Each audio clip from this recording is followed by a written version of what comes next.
Esto lo decía Lilita Carrió hace 2 meses. Solamente algunos detalles para refrescar, para insistir. Desde 1983 que tenemos democracia, es la primera vez que no se sanciona un presupuesto propuesto por el Poder Ejecutivo. Usted podrá evaluar positivamente o negativamente este gobierno, pero es la primera vez que sucede. Y hace 9 años que la Argentina, más allá de la evaluación que pueda hacer, insisto, sobre este gobierno que está creciendo y se está presentando en forma los presupuestos, y hace 7 años que se presentan los presupuestos con superávit. La denuncia es muy grave. Estamos aquí con Raúl de la Torre, vamos a pedir un fuerte aplauso para él.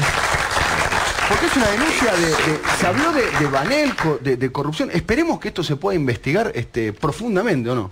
Sí, es grave, pero es poco seria por lo que estamos viendo en cuanto al trasfondo de la cuestión. Poco Inclusive seria. algunos de los involucrados, el propio Agustín Rossi lo ha dicho Aníbal Fernández, dice, sí, por supuesto que hablamos con la oposición, tratamos de convencerlo para que nos acompañen, nos voten, la importancia que tiene esto, y han hablado, digamos, esto me parece que se hizo una película, el tema de que te llamen o te mande un mensaje un funcionario como si eso fuera y además un delito. la poca responsabilidad, teniendo en cuenta que la Cámara de Diputados es un cuerpo colegiado, digamos, acusar y sin nombres, como decía Víctor Hugo, ¿no? Sin nombre, no decir ni quién, ni el monto, contradicciones. Me parece que inclusive los propios testimonios se autoinculpan de que no tenían ningún elemento para hacer este tipo de acusaciones, era ensuciar una discusión que me parece que en definitiva era la intención desde un principio, de embarrar el tema del presupuesto. Vos decías el tema de que no hubo ningún gobierno del 83 acá que le fuera rebotado el presupuesto. Aún perdiendo la mayoría parlamentaria. Aún estando en minoría, como fue el caso de Alfonsín en los últimos 2 años. Claro. Aún inclusive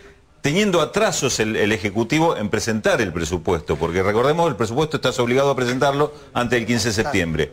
Y aún en el caso de Alfonsín, teniendo estas demoras, hubo acuerdos entre los bloques para que le aprobaran parcialmente partidas de gasto. Recordemos los líderes de los 2 bloques en diputados eran José Luis Manzano por el lado del justicialismo y Jaroslavsky, claro. Y entre ellos había muy buen diálogo y acordaban de decir, bueno, tal partida, hay que pagar deuda, habilitémosle el pago de deuda, hay que pagar tal... Esto pasaba en el gobierno de Alfonsín, un gobierno que estaba debilitado y que 89, había perdido las elecciones del 6 de septiembre del año 87. Hay un tema que me gustaría conversar con usted y ahora lo abrimos al debate, que hay 3 dictámenes de presupuesto, cuando generalmente hay uno que es el del oficialismo. Y hay un dictamen que está firmado por el radicalismo, por el PRO, por el GEN, o sea, pareciera que tienen como un programa de gobierno en común, el PRO y el radicalismo, por ejemplo. Por lo menos tienen un presupuesto en común. Sí, a ver, acá hay una primera distorsión en el tema. Un presupuesto es la propuesta que hace el gobierno de la utilización de los gastos, de dónde va a obtener los recursos para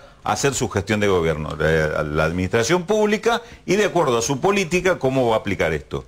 No es un presupuesto contra otro presupuesto, esto no existe en el mundo. No. O le aprobás o le rechazás el presupuesto según si responde a determinados lineamientos y no considerás que es un ataque a la población. A ver, por ejemplo, el presupuesto, el dictamen de la minoría contempla una inflación del 25%. O sea, por ejemplo, y el dictamen del oficialismo contempla una inflación más baja. Podría discutirse en otro ámbito el tema de, bueno, le van a pifiar en esto, pero fíjate vos, cuando la oposición dice... va a haber una inflación del 25%, lo dice, va a haber más recursos. Entonces, queremos saber cómo se van a gastar los recursos. No es al revés, que eso, lo cuestionable sería, ¿de dónde van a sacar la plata, por ejemplo, para pagar los sueldos o los jubilados cuando no van a tener la recaudación? ¿No? Acá es rara, la discusión es porque va a haber más recursos, es la discusión de la abundancia. Claro. Yo, Raúl, tengo una pregunta. ¿Cuántas miles de páginas tiene la ley de presupuesto? ¿La ley de presupuesto? ¿Cuántas miles de páginas puede llegar a ser más o menos? El presupuesto. ¿La ley o el presupuesto? El presupuesto que se presenta en el proyecto. No sé, pone que sean 2.000, 3.000.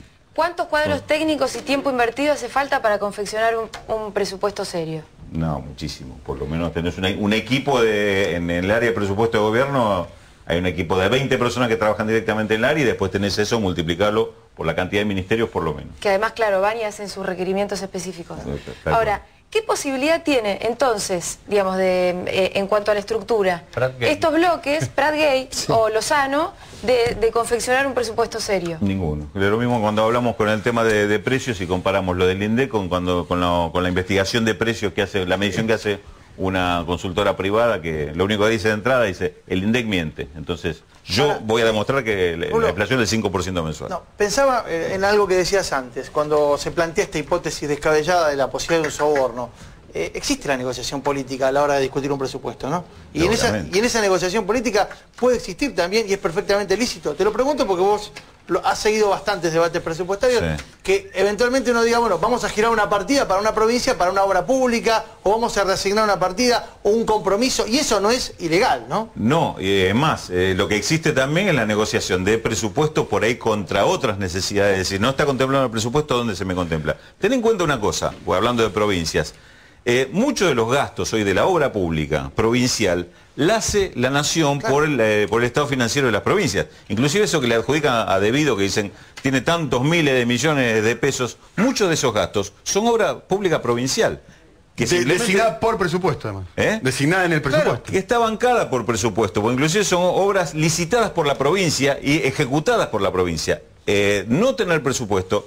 En esto tengo una discrepancia con lo que dicen algunos funcionarios del gobierno. No es un tema sencillo ni gratuito no tener presupuesto. No es simplemente repetir el presupuesto de este año. Y manejar con DNU, como decían, ¿no? Claro, y manejar con DNU. Te obliga el gobierno a manejarse por decreto permanentemente, bueno, y a muchas provincias esto le provocaría un gran perjuicio. Vamos a ver unas placas que trajiste a propósito, me parece, con Marcelo Bonelli. Vamos a las placas, por favor, a las placas. Marcelo Bonelli, a las placas.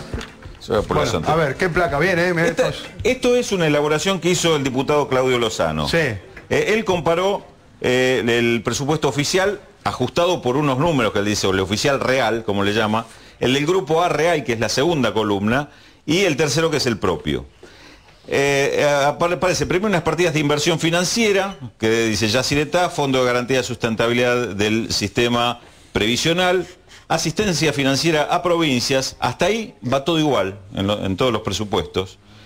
Después aparece una partida que dice asistencia financiera y ATN, que es la plata que va a las provincias, también es todo igual. Y en adelanto de proveedores y contratistas, gastos prioritarios, ahí se ve una cifra que está de 11.200 millones de pesos que está en el presupuesto oficial, y los otros dos de la oposición lo eliminan. Es decir, no le reconocen ese gasto. Ahora te voy a contar de qué se trata. Después viene adelanto, bueno, era esa, amortizaciones, que son los pagos de deuda, a organismos internacionales, y el resto de amortizaciones, las cifras se repiten en las tres columnas, es decir, acá no hay discrepancias. Y después están las partidas de las fuentes de financiamiento, es decir, los recursos, los ingresos. Salvo en el tema uso de las reservas, donde hay una diferencia con el grupo A, pero no con Lozano. Es decir, que el grupo A objeta que se usen las reservas internacionales para el pago de deuda, por ejemplo. En el resto no hay diferencia. Yo me pregunto lo siguiente, si estamos viendo todas estas partidas, y en el caso de Lozano hay un solo rubro en diferencia, que es adelantos a proveedores y contratistas. Seguramente, alguno lo ha dicho, porque se sospecha que acá hay giros de plata en favor de alguna empresa amiga, cuando en realidad lo de adelanto a proveedores y contratistas es una práctica usual, no inventada por este gobierno ni por el de Néstor Kirchner, por el cual una obra que se adjudica, lo que se hace, se adelanta parte del dinero, se hace un primer pago al adjudicatario para que haga una primera inversión que sea necesario para poner en marcha la obra. Esto se hizo tradicionalmente, simplemente porque además el Estado siempre es mal pagador, entonces no se puede requerir de un contratista que ponga toda la plata de su bolsillo. Esta es la objeción. Y yo pregunto, digo, si la objeción es únicamente esta, ¿por qué, si el mecanismo del tratamiento de presupuesto es lo mismo que cualquier ley, se trata en general y después se trata en particular? ¿Por qué no se aprobó en general y se cuestionó en particular este punto? Se abría el debate en esto y en todo caso, si la discusión en particular daba para que la objeción fuera de la mayoría, esta partida es la que se debería discutir, pero no dejar al gobierno sin presupuesto. Es decir, esto sigue la semana que viene, ¿no, Raúl? La semana que viene se supone que va a haber una vuelve a comisión. Y se puede modificar esto, pero se supone vuelve que... a comisión, supuestamente se vuelven a tratar... El oficialismo va a insistir... Se presupone. Claro, porque el oficialismo ya anticipó que va a insistir en su propio proyecto. Hay que ver qué hacen los otros. Parecería imposible que se unifiquen los proyectos de Proyecto Sur y el del Grupo A, porque son más contradictorios entre sí que cada uno de ellos con el del gobierno. Vamos a despedirlo de Raúl. Muchísimas gracias, Raúl. Muchas gracias.